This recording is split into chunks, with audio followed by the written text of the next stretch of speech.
बंधुगण, मैं राधाकांत सेठ आप सबको नमस्कार करता हूं।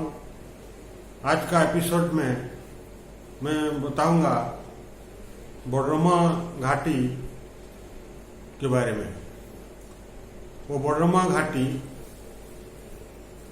संबलपुर कलकत्ता नेशनल हाईवे 55 के रास्ते पर जो बनदुर्गा का मंदिर है, खोड़ियावाल से आगे, वो बनदुर्गा का मंदिर के आगे जो घाटी पड़ती है वो घाटी को बोडरमा घाटी कहते हैं, क्योंकि उसका निकट, उसका बगल एक गांव है, वो गांव का नाम है बोडरमा। इस जंगल को भी बोडरमा जंगल कहते हैं और इसका एरिया में एक सेंचुरी, एक अभयारण्य भी है, उसका नाम है उषाकोटी अभयारण्य। तो जब हम बनदुर्गा का मंदिर पार कर जाते हैं तो हमारा बोडरमा घाटी शुरू होता है। वो Bodarma Ghat begins after we visit Banadurga temple on the National Highway 55। ये बहुत सुंदर रमणीय दृश्य है। वो जंगलमय है, वो बोडरमा जंगल, वो बामड़ा फर्स्ट डिवीजन के अंतर्गत है। यहाँ खूबसूरत पेड़ दिखाई देती है, बहुत सुंदर जंगल है, बहुत सबुजिमा है, मनमोहक सबुजिमा है, मन मोह लेता है, दर्शकों का मन मोह लेता है। वो बहुत सुंदर घाटी है बोडरमा घाटी। उसका जो मनोरम दृश्य है, सुंदर जंगलों का, डीप फॉरेस्ट, घन जंगल है। ये जंगल का दृश्य देखने के लिए बहुत उत्सुकता आती है मन में। तो ये बोडरमा घाटी के पार होने के बाद उसका नेशनल 55 हाईवे के राइट साइड में उषाकोटी अभयारण्य है।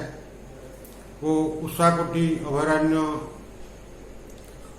बहुत सुंदर जगह है, परंतु दुख की बात है यहाँ आजकल कोई जंतु जानवर इतना देखने के लिए वो नहीं मिलते हैं।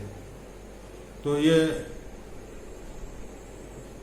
हम लोग प्रयास करना चाहिए सरकार की तरफ से कि यहाँ एक अभयारण्य, उसका पुनर्निर्माण होना आवश्यक है।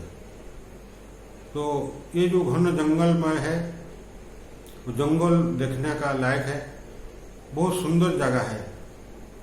वो आजकल वर्षा कम होती है क्योंकि भारत में जंगल का कमी हो जाती है।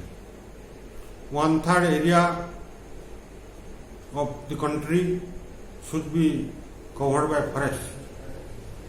तो इस परिमाण धीरे धीरे कमती घटती जा रही है, इसलिए वर्षा भी कम हो रही है।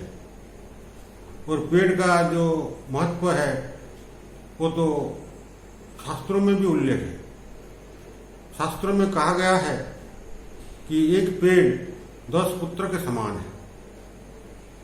एक पेड़ 10 पुत्र के समान है। 1 tree is equivalent to 10 sons। तो कितना उपकारी है पेड़, ये उक्ति से मालूम पड़ता है। तो वृक्ष को हम रोपना चाहिए और रक्षण करना चाहिए।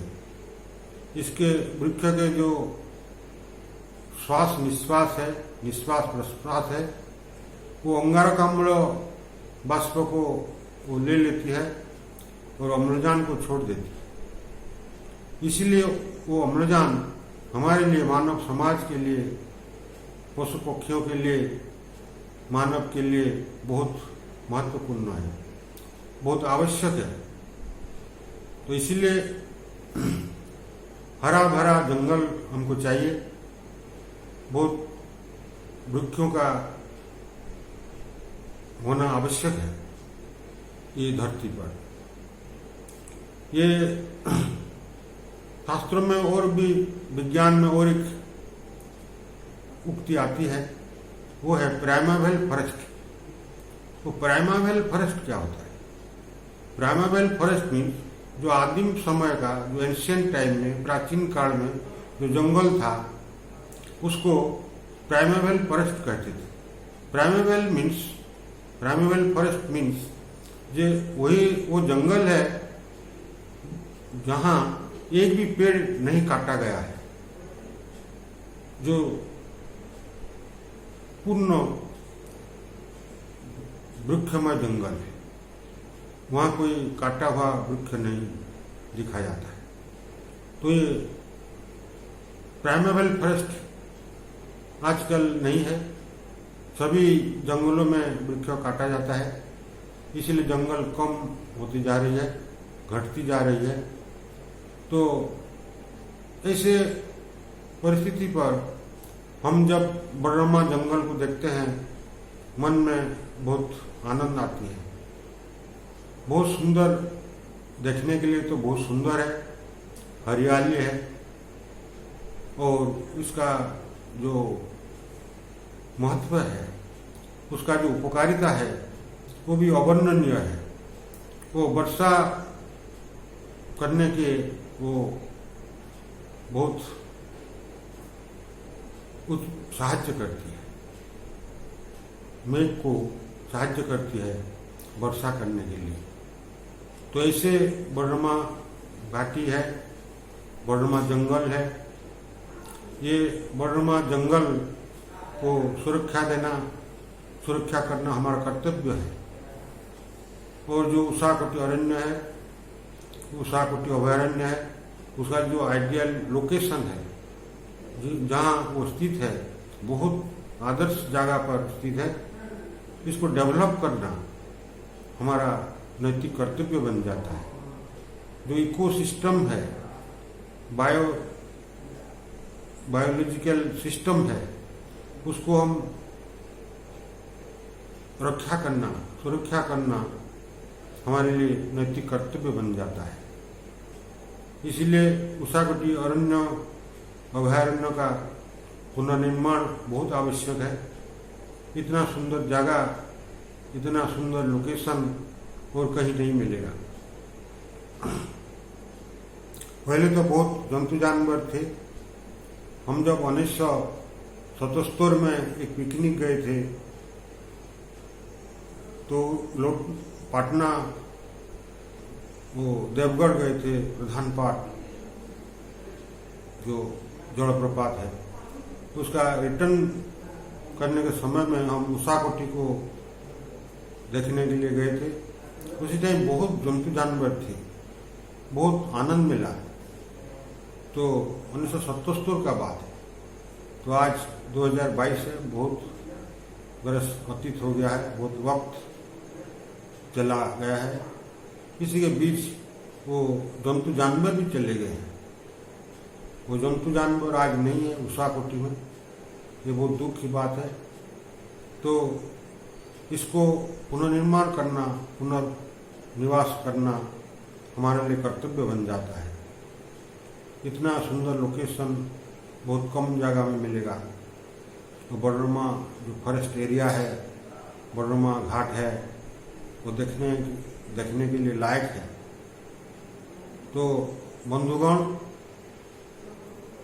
ये बड़रमा घाट को आप देखिए, उषाकोटी अभयारण्यों को उसका अंदर प्रवेश कीजिए और सब लोगों को अपील कीजिए कि इसमें जंतु जानवर का पुनर्वसति स्थापन किया जाए।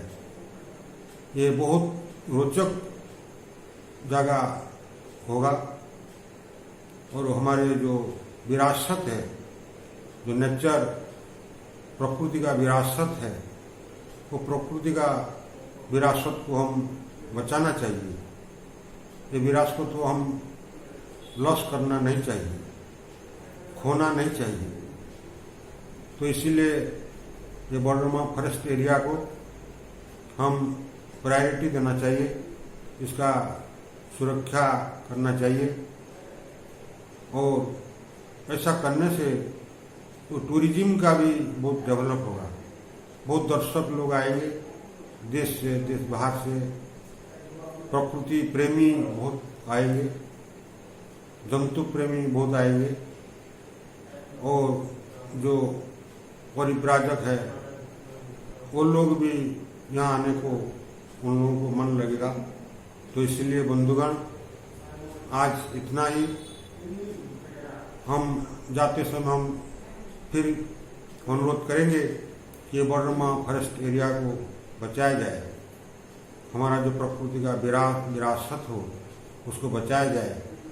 हमारा एरिया का वो गर्व है, हमारा अंचल का वो बहुत सुंदर रमणीय स्थान है।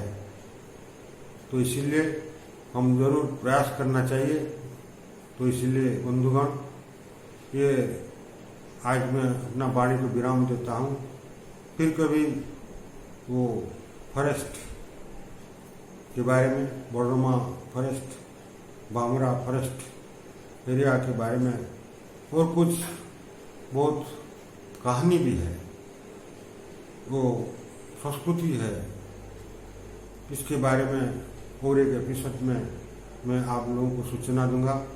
तब तक लिए मैं विराम लेता हूँ, अपना वाणी को विराम देता हूँ। बंधुगण नमस्कार। हमारे चैनल को सब्सक्राइब कीजिए, हमको प्रेरणा दीजिए जब तक हम आगे बढ़ सकें। तो बंधुगण, फिर आप सबको प्रणाम, नमस्कार।